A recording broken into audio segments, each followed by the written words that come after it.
So they say that KTMs have a reputation of always being in the workshop, always giving you problems. Well, they're right! Here. Thank you. It's not a tissue, it's an invoice. What? What the?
Hey guys, welcome back to another video on the Superduke rebuild project.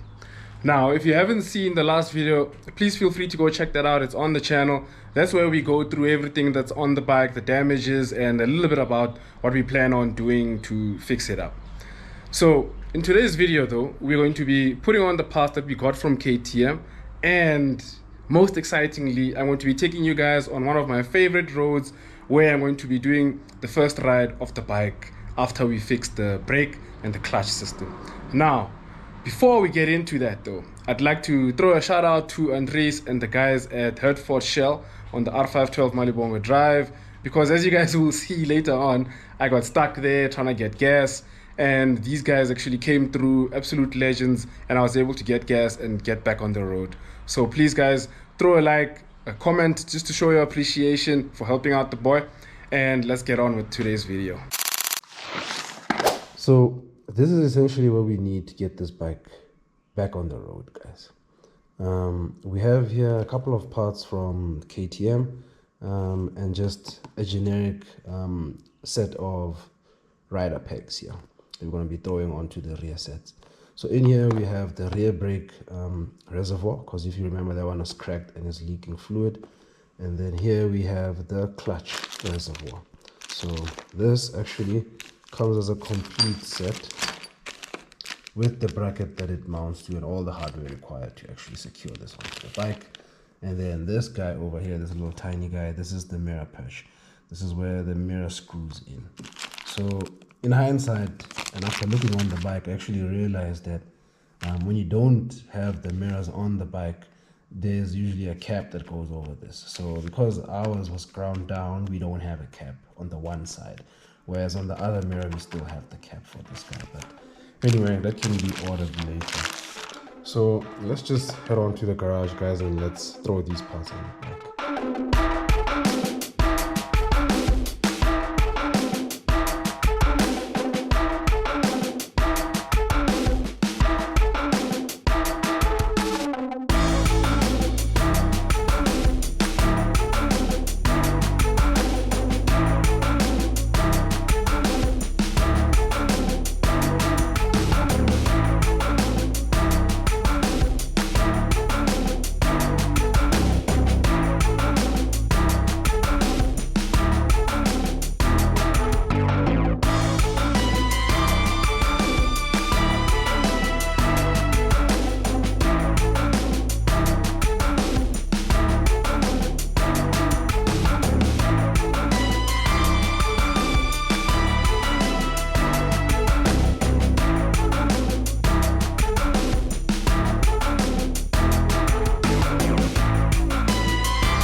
So we just got done with the front clutch master reservoir, and we're going to move on to the rear reservoir now, the rear brake reservoir.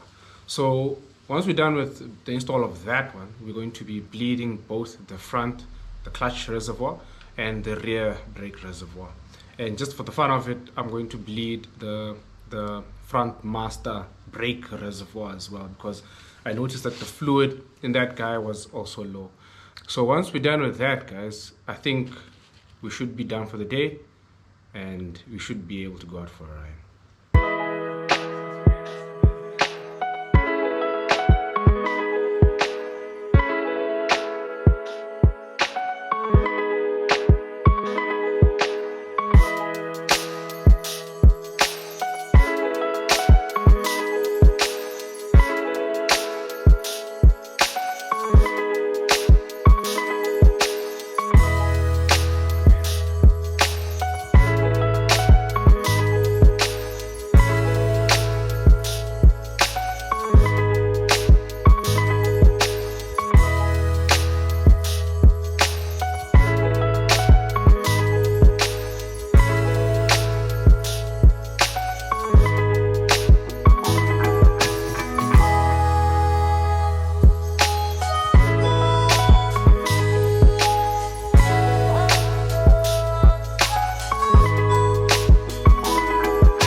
And just like that, we have our rear set back on the frame. All I have to do now is just tighten these bolts. If you're looking for a quick tip on how to install these, as tend to be a little bit finicky when it comes to the little black thing that's behind this frame here. I've just recorded a short on how to do this. You're welcome to check that out on the channel. So reset, back on the bike. Now time to put on the shift linkage and then the new peg. There's our shift linkage with the little spacer and the other spacer. Now let's just quickly bolt up the shift linkage before we finalize the peg. I actually got this bike with GP shift having been set up, so I'm actually not that comfortable with GP shift. I've never ridden GP shift before, so it tends to be a bit counter. Well, my brain is used to standard shift, so it just does it instinctively without even me having to think about it. Whereas with GP shift, I really have to think about it. Okay, shift linkage back on the bike. Everything is set. Just need to throw in the new peg. Now these new pegs, they came in with their own bolts and washers, but I found that these were a bit too short compared to the bolts that I'm running now. So because these have to go through, the one that I got, because it has to go through, as you can see here, the rear set and the shift linkage with all its spacers. So this was just not gonna cut it. As you can see, this is still like, there's the bolt that has gone through the rear set and the peg with these things, and it's still not the same length as this. This is still shorter. So this is far shorter than this bolt that I'm running now. This is just your standard bolt that you can get at any hardware store. And just like that, that is done.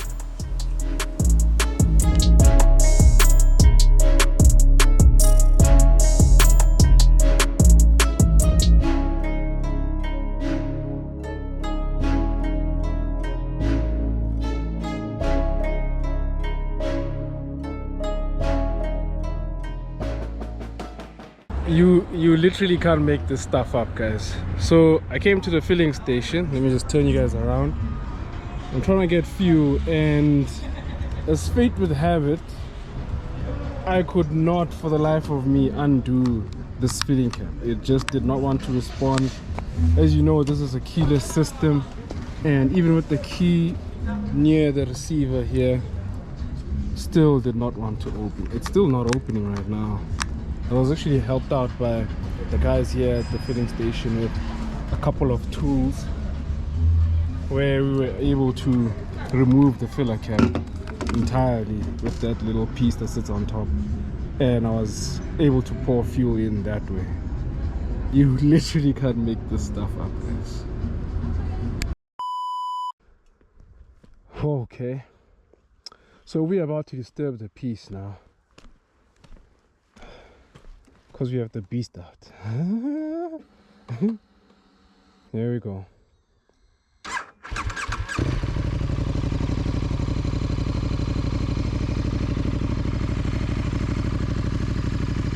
There's a guy on a bicycle, so he's gonna have to forgive us.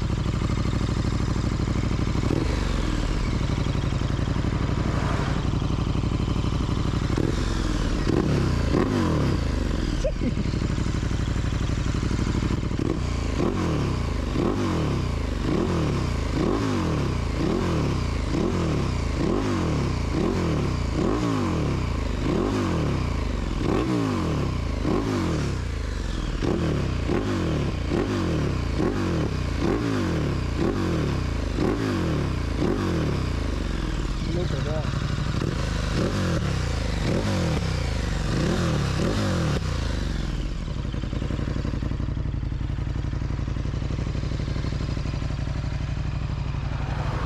That's the clamp that I mentioned in the first episode that it's missing.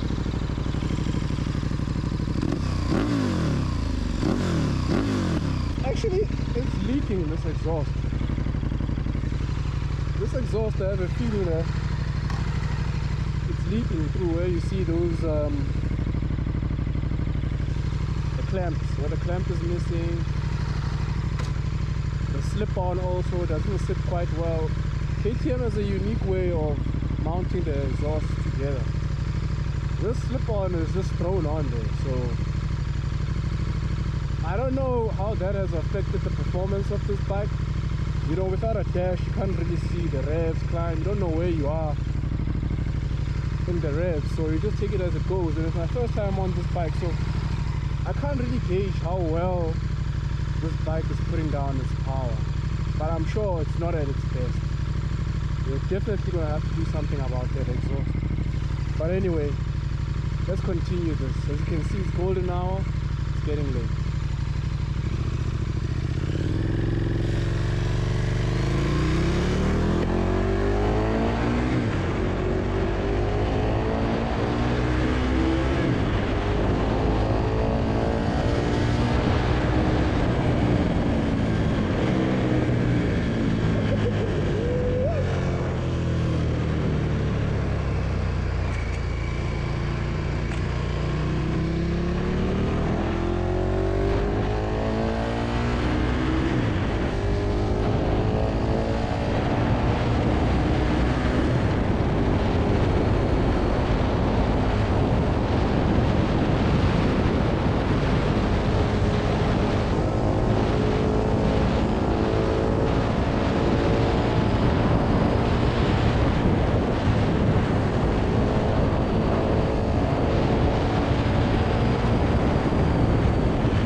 So as you guys can see, it's getting very late out here, and I'm actually hearing sounds in this bush. But nonetheless, guys, I really enjoyed the first ride on this bike, and if you guys enjoyed the clips as well, please like the video, show appreciation in the comments below, and consider subscribing, guys. So until the next video, bye.